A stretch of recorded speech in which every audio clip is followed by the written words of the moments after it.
Before we get into today's case, a quick word. If you love the strange and the dark, I've got another place for you to wander. The Freaky Folklore YouTube channel is live. Short bites of the world's eeriest myths, monsters, and legends. Whenever you need a little dose of the unexplained, search Freaky Folklore on YouTube and hit subscribe. Because like I always say over there, this world is a strange one. Now let's talk intent. January 4th, 1989. A vacant lot on the island of Wakasu in Kodo, Tokyo. Later, construction workers near the site would notice something that didn't belong. A steel drum filled to the top with hardened concrete. When it was finally opened, investigators found the body of a 17-year-old girl curled inside, her hands and feet bound. But this isn't just another murder case. This is the story of how, for more than 40 days, a teenage girl was held captive, tortured, and ultimately killed, while a steady stream of people who could have saved her chose again and again to do nothing. This is the story of Junko Furuta, and it's the story of how an entire community failed her. Today on Deadly Intent, we're examining one of Japan's most notorious crimes, not just because of the brutality involved, but because of what it reveals about collective responsibility, the bystander effect, and how evil flourishes when good people choose to look away. Intent doesn't lie, people do.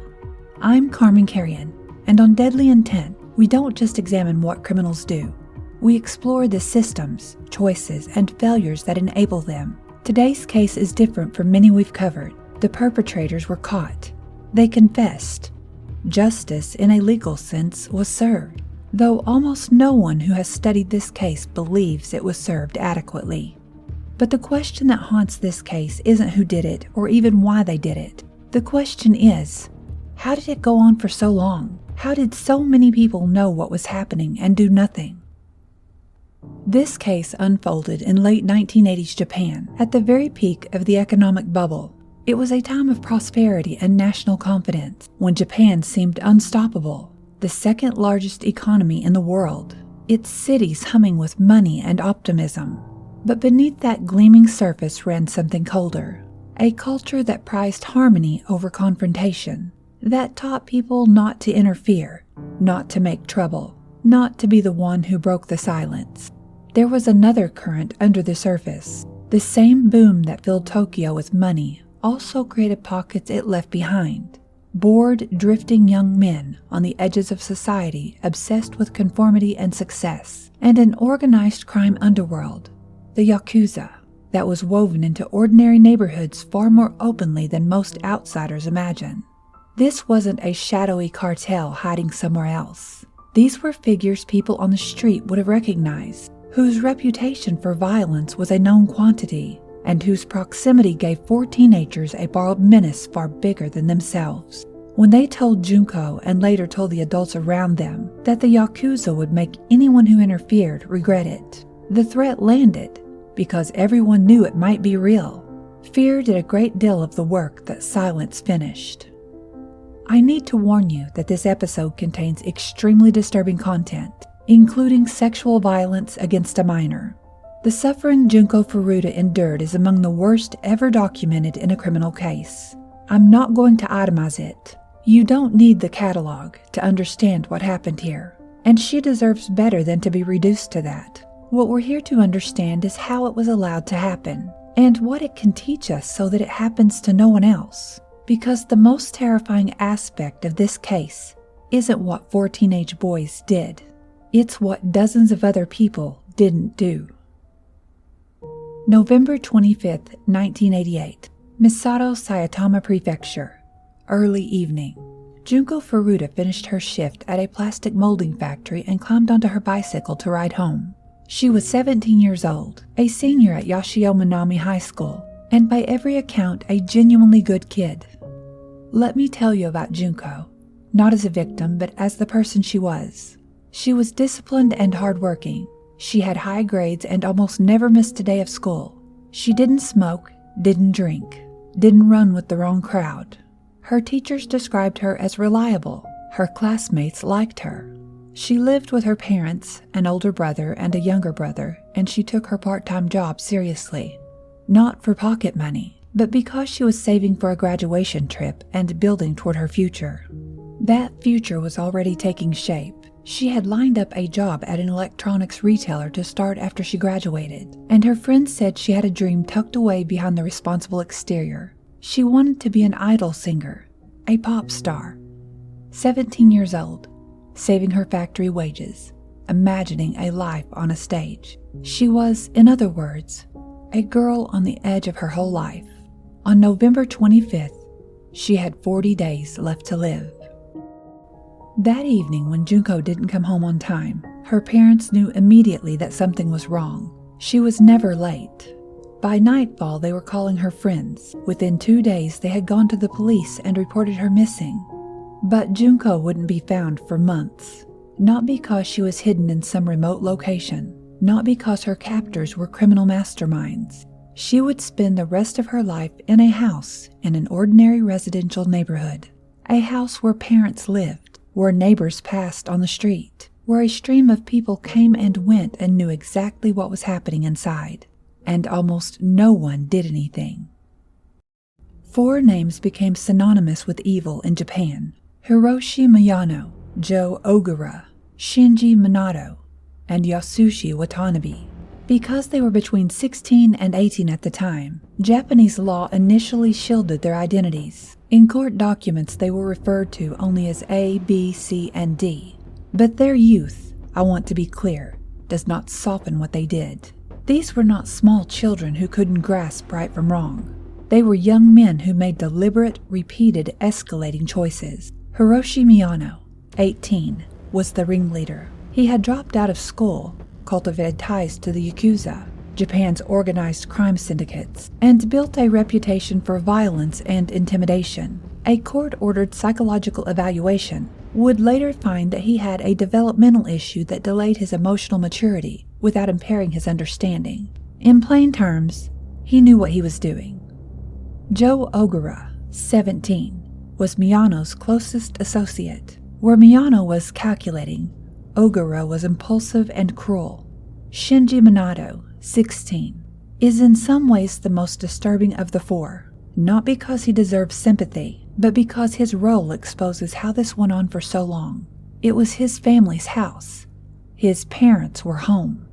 Yasushi Watanabe, 17, was the follower, the one who went along, participating to keep his standing in the group. And here is a detail the popular retellings often skip. It wasn't only 4. Court records identify additional young men who took part in or passed through the crime. 2 more 16-year-olds among them, labeled E and F. This was never the work of a lone predator, or even a tight cell of 4. It was a widening circle. That fact matters, and we'll come back to it. On that November evening, Miyano and Minato were, by their own accounts, hunting. This wasn't their first assault. They had been attacking women in the area, and each time the violence had escalated. They spotted Junko cycling home alone. Minato knocked her from her bike and fled. As she lay injured and disoriented, Miyano stepped in, playing the concerned stranger. "Are you okay? That guy was crazy. Let me help you. It's not safe out here alone." This is grooming compressed into a single moment. Miyano manufactured the danger, then presented himself as the rescue. Injured and frightened, Junko accepted what looked like help. Instead of taking her home, he took her to a warehouse and then a hotel, revealed his Yakuza connections to terrify her into silence, and assaulted her. Then he called the others to boast. Rather than let her go, which would already have been a horrific crime, they made the decision that sealed her fate. They told her they knew where she lived. They told her the Yakuza would kill her family if she tried to escape. And they decided to keep her. Let's examine the intent behind that decision, to hold Junko captive rather than release her, because that choice is where an assault became something far darker. Most sexual assaults, as horrific as they are, end with the perpetrator fleeing. The attacker wants to avoid consequences. The decision to kidnap and hold a victim represents a fundamentally different order of criminal intent. This wasn't about a single act. It was about ongoing, total, absolute power over another human being. The ability to return again and again, the psychological satisfaction of ownership. What we're describing has a name in the literature on abuse: coercive control. It's the pattern by which one person establishes total domination over another, not through a single act of violence, but through a web of threats, isolation, degradation, and unpredictability that reshapes the victim's entire world. In domestic violence research, coercive control is understood as its own form of harm, distinct from any individual assault, because it colonizes the victim's sense of what is possible. Junko was cut off from everyone who loved her, told her family would die if she resisted, and made to perform her own disappearance over the phone. That's not a series of separate crimes. That's a system built to make her believe there was no world left outside that room. But captivity alone doesn't explain what happened in that house. For that, we have to understand the group. Psychologists have a term for what happens to people inside a group like this: de-individualization. When individuals submerge into a group, especially one with a strong leader and its own private rules, the ordinary brakes on behavior come off. Personal identity dissolves into the collective. Responsibility feels diffused. No single person feels like the one doing it because everyone is doing it. Philip Zimbardo's work on this decades ago showed how quickly ordinary people can slide into cruelty when a situation grants them power and strips away accountability. Layer on top of that a phenomenon the psychologist Albert Bandura called moral disengagement, the mental tricks people use to commit acts they would otherwise find unthinkable. They dehumanize the victim. They blame her. They tell themselves the group made them do it. They reframe atrocity as loyalty, as toughness, as belonging.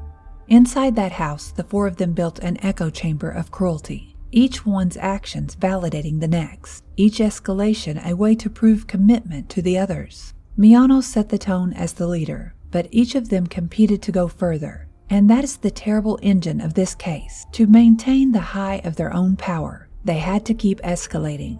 Each day had to be worse than the day before, and most chilling of all, they began to invite others in. The house set in the Ayase area of Adachi, Tokyo. It belonged to Shinji Minato's parents, an ordinary house on an ordinary street, the kind of neighborhood where families lived, where people knew their neighbors, where nothing was supposed to happen. This is where Junko Furuta spent the last weeks of her life. Minato's parents were home when their son and his friends brought a visibly distressed teenage girl into their house. They were told she was Miyano's girlfriend. When Minato's mother grew suspicious, the boy's Yakuza threats were enough to keep her quiet. Let that sit for a moment. The parents were home.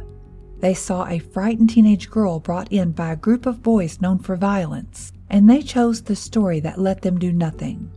As the days passed, that fiction became impossible to sustain. This is the part I'll handle carefully, but I won't soften, because you need to understand the scale of what the people in that house knew. Her condition deteriorated catastrophically.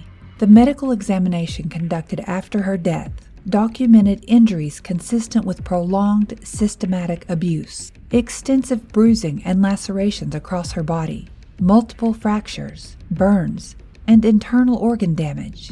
These are not the marks of a single violent night. They are the record of weeks, and they mean that everyone in that house lived alongside a girl who was visibly, audibly, unmistakably being destroyed, and kept going to work, kept making meals, kept the television on.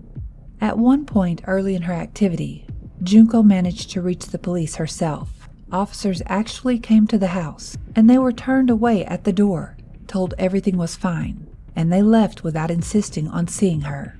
Another door that could have opened, another that stayed shut. The specifics of what was done to her over those weeks exist in the court record and the confessions.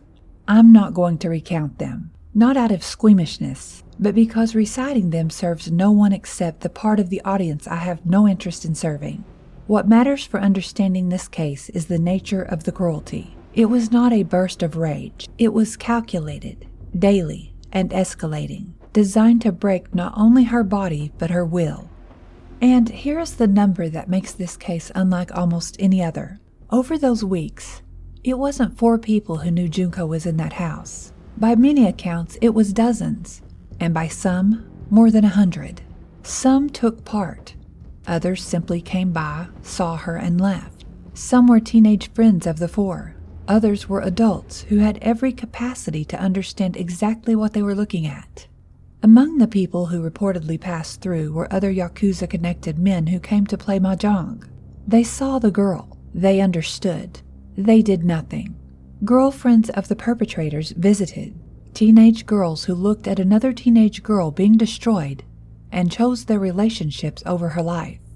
And there were neighbors, people who heard sounds through the walls, who noticed the strange traffic in and out, who registered that something was deeply wrong on their street. Each one of them made a choice. Each one chose silence. It helps to see that the people who felled Junko weren't all the same kind of failure. There was a circle of complicity around that house, and it had layers. At the center were the perpetrators, the ones whose hands did the harm. Around them were the participants who joined in without leading. Around them, the spectators, the visitors who came, saw, understood, and left. Then the enablers, the adults in the house who provided the walls, the roof, the cover of an ordinary home. And at the widest ring, the willfully ignorant, the neighbors who half heard, half knew, and worked hard not to know more. Each ring felt less responsible than the one inside it. Each could tell itself a story. I didn't do anything. I wasn't even there for the worst of it. It wasn't my house. I couldn't be sure. But those stories only hold if you accept that proximity to evil without action is a kind of innocence. It isn't. Every ring of that circle had a phone. Every ring had a moment. And the tragedy of this case is that the circle was so wide and so many hands could have reached for that phone that in the end not one of them felt it had to be theirs.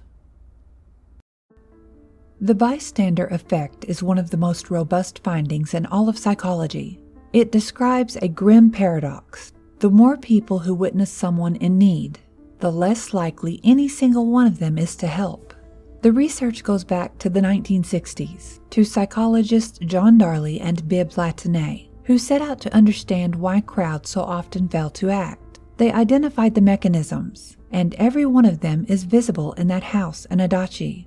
The first is diffusion of responsibility. When you're the only person who sees someone in trouble, the responsibility to act is entirely yours. When 100 people know, responsibility fractures into 100 pieces, and each person carries a sliver so small it's easy to set down. Surely, everyone thinks, someone else will do something. Surely someone already has. The second is pluralistic ignorance. We take our cues from the people around us. If everyone else is acting calm, we read the situation as less of an emergency than it is, and everyone else is doing exactly the same thing, reading calm off of us. A whole room can talk itself into inaction, each person reassured by the false calm of the next. The third is evaluation apprehension, the fear of stepping forward, being wrong, being judged, being the one who caused a scene. The research itself was born from a crime, and it's worth telling you how, because it's a lesson in both psychology and in how stories get distorted, which is something I care about on this show. In 1964, a young woman named Kitty Genovese was murdered outside her apartment building in Queens, New York. The story that spread, printed on the front page of the New York Times, was that 38 neighbors watched from their windows and did nothing. That number and that image launched the entire field of bystander research. Here's the part most people never hear. The 38 witness story was itself largely a myth. Later investigations showed the reporting was exaggerated. Many witnesses heard only fragments and couldn't see what was happening, and at least one person did call out, and did call for help. The truth was messier and more human than the legend, but the legend did something useful anyway. It drove Darley and Latané to run the experiments that proved the underlying effect is real, even if the Genovese story oversold it. I bring this up for two reasons. One, because the mechanisms they uncovered are exactly what operated in the house in Adachi. And two, because the Junko Furuta case has its own layer of exaggeration and internet myth grown up around it over the decades. And we owe it to her to separate what the record establishes from what the retellings have inflated. The documented truth of what happened to her needs no embellishment to be one of the worst crimes of its era. But what happened to Junko Furuta goes beyond the classic bystander effect. Darley and Latine were studying people who froze in a single moment. A scream in the night, a stranger collapsing on the street. This was not a moment. This was weeks of sustained choice. Every person who knew had to wake up each morning and choose silence again. They had to lie down each night, knowing what was happening a wall away. Their inaction wasn't a freeze. It was a decision they renewed day after day. And there's a specifically cultural layer here that we have to name honestly, without turning it into caricature. In Japan, there's a deeply held social value around milwaku, the idea of not causing trouble or inconvenience for others, and a broader emphasis on preserving harmony, on not intruding into other people's business. In almost every context, these are good instincts. They make for a considerate, low-friction society. But values are tools, and tools can be turned. In that neighborhood, the instinct not to interfere became the instrument Junko's captors relied on. Nobody wanted to make trouble. Nobody wanted to get tangled up in Yakuza business. Nobody wanted to be the one. But no culture is without its people who stand up anyway. Every society produces them. The haunting question of this case is why? Out of everyone who knew, not one person chose to be that person in time. By late December 1988, Junko had endured more than a month of captivity. Her captors had forced her to phone her parents and tell them she'd run away and was safe with friends, making her, in the cruelest possible way, an instrument in her own disappearance. Her mother heard her voice 3 times and was told, each time, not to worry. But Junko never stopped fighting. Court records show she tried to escape more than once. She begged visitors to help her. She reached for the phone whenever she could. Even as her body failed, she kept trying to reach the world outside that room. There is one detail I'll share, because it tells you the depth of what she suffered without my describing a single act. In the end, court records indicate she begged her captors to kill her, to end it. Sit with what a person has to endure to arrive at that plea. And you understand this case more completely than any inventory of injuries could convey. And I want to head off a question that always surfaces with captivity cases, because the question itself can be quietly cruel. Why didn't she just escape? Why didn't she overpower them, run, fight her way out? The honest human answer is that prolonged captivity and torture do specific things to a person. Things that have nothing to do with weakness. Sustained terror, isolation, sleep deprivation, and the constant threat to one's family don't just wear the body down. They narrow the mind's sense of what's even possible. And the explicit threat that her family would be killed if she ran, and you have a cage built as much out of fear for others as out of any wall. When people ask why a captive didn't escape, they're imagining themselves rested, uninjured, and free of that threat, which is the opposite of the reality the captive is living in. What makes Junko extraordinary is that, against all of that, she kept trying anyway. She reached for the phone. She attempted to run. She begged visitors to help. The pull of her situation was towards surrender, and she refused it again and again. So the resistance is hers to be honored for, and the failure to answer belongs entirely to the people on the other side of that door.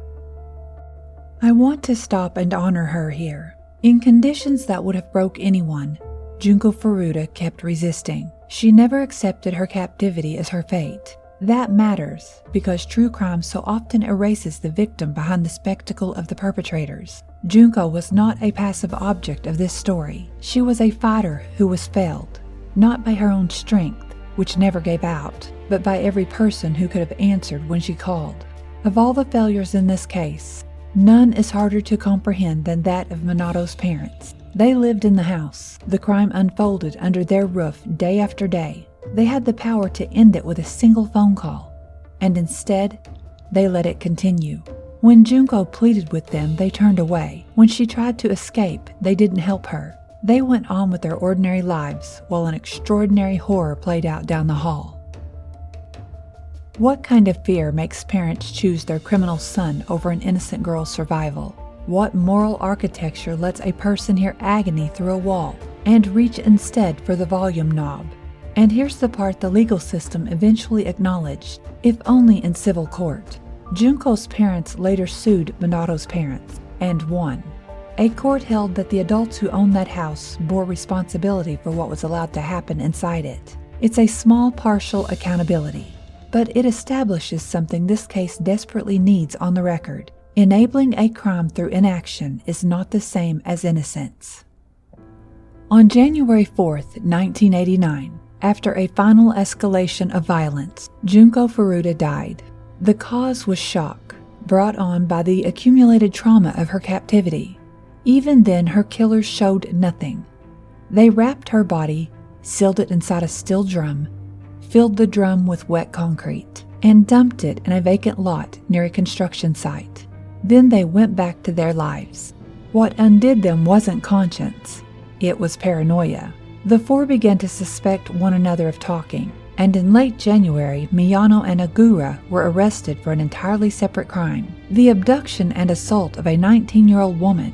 Under questioning, Miyano wrongly assumed the police already knew about Junko, and he told them where to find the drum.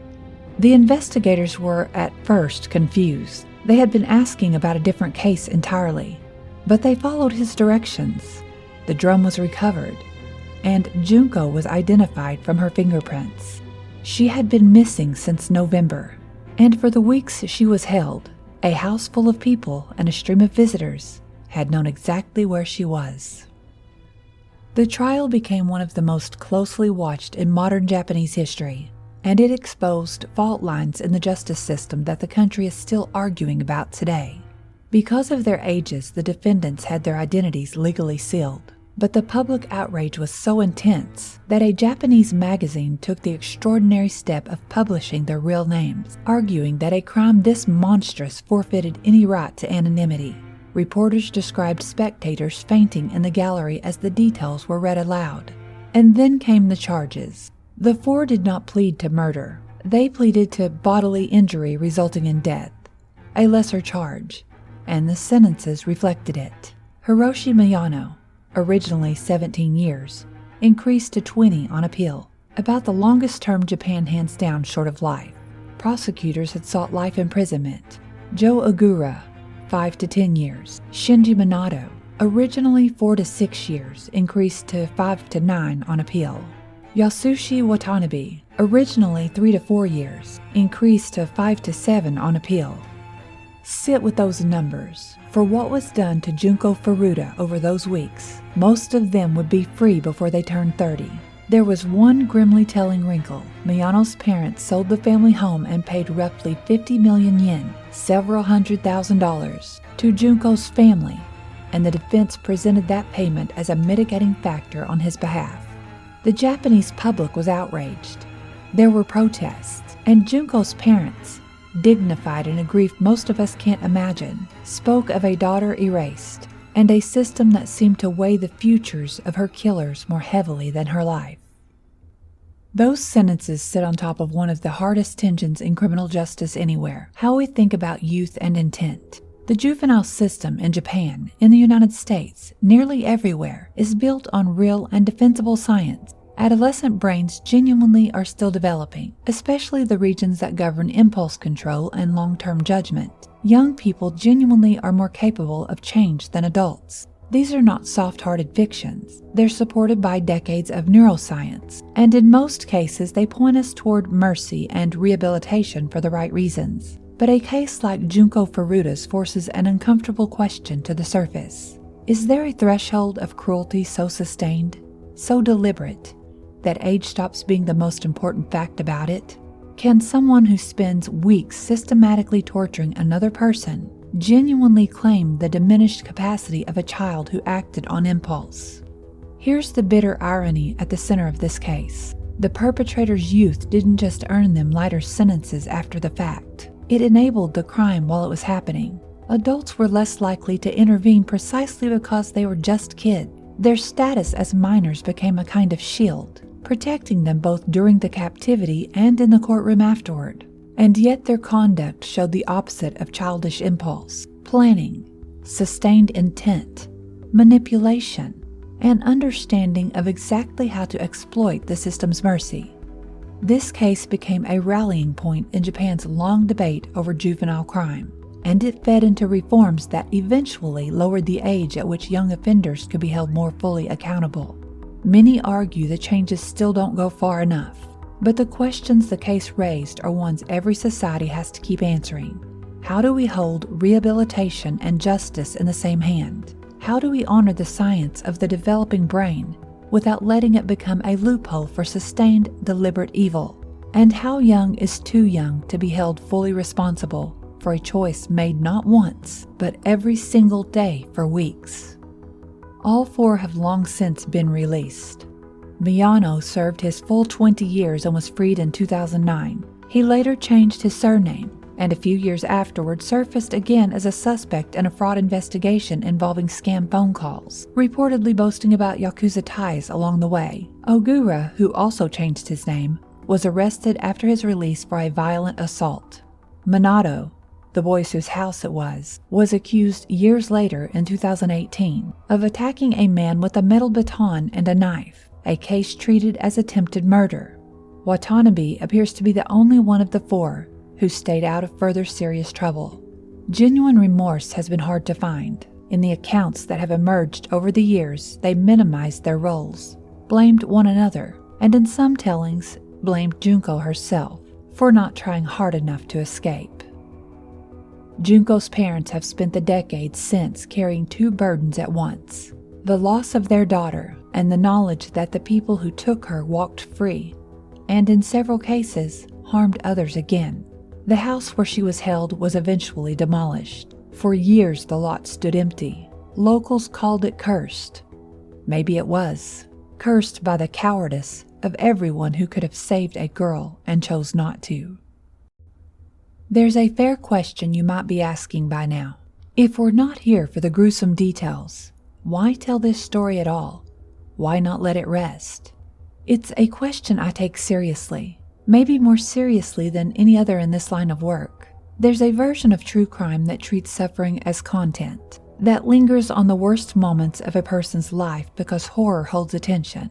I don't want to make that, but there's another version, the one I'm trying to make, that treats these cases as moral instruction, as the hardest possible test of what we owe each other, studied so that we might actually pass it next time. Junko Furuta's case endures in Japan for exactly this reason. It's been the subject of documentaries, dramatizations, and endless debate, some of it responsible and some of it exploitive. It reshaped a national conversation about juvenile justice. It became a kind of permanent question mark hanging over the culture. How did we let this happen? And would we do it again? A society that keeps asking that question of itself is a society that might someday answer differently. That's why we tell it. Not to relive her suffering, but to make it mean something she never got to choose. So what do we take from this? How do we make ourselves the kind of people who act? First, see something, say something is not a slogan. It's a moral obligation. The minor embarrassment of being wrong is nothing next to the consequence of being right and staying silent. Second, active bystander training works. Programs exist that teach people concrete tools to intervene safely, because the barrier usually isn't caring. It's not knowing how to move when the moment comes. Naming the bystander effect out loud is itself a defense against it. Third, reporting systems matter. Junko might be alive if any one of the people who knew had been able to make an easy, anonymous, protected call that was actually taken seriously. We should build systems that make doing the right thing as frictionless as possible. Fourth, interrogate your own culture where it collides with safety. Every society has a value. Don't cause trouble. Mind your own business. Keep the peace. That can be twisted into a shield for cruelty.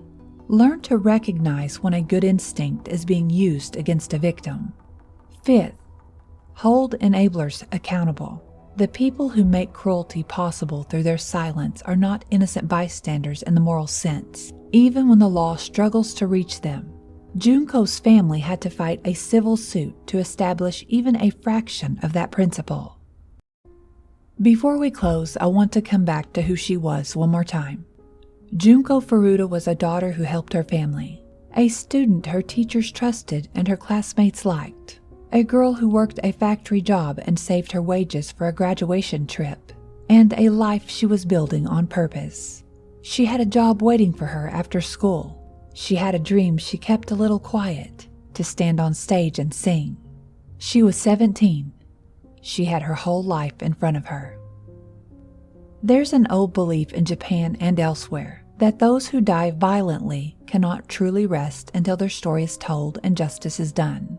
Junko's story has been told many times, but justice, the real kind, has never fully come.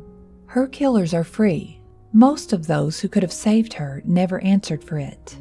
The systems that failed her were only partly reformed. And yet, maybe there's one more kind of justice available. The justice of memory, of learning, of change. Every person who hears her story and resolves to act differently, to speak up, to step in, to refuse the silence, carries a piece of that justice forward. If you or someone you know is experiencing violence or abuse, help is available. In the United States, the National Sexual Assault Hotline is 1-800-656-4673, and the National Domestic Violence Hotline is 1-800-799-7233. In Japan, you can reach TEL Lifeline at 03-5774-0992. This episode was a difficult one to research and to make. If Junko's story is sitting heavy on you right now, that's not weakness. It means you're paying attention, and it means you care. Take care of yourself tonight. Next time on Deadly Intent, we turn to a very different kind of case, one where understanding criminal intent actually help predict and prevent tragedy. Because as much as we have to learn from cases like Junko's, we also need to remember the times the system worked, the times someone spoke up, the times a life was saved. If this episode meant something to you, share it. The best way to honor victims like Junko is to make sure their stories create change. Until next time, this is Carman reminding you, evil requires opportunity, but it also requires silence. Don't give it either.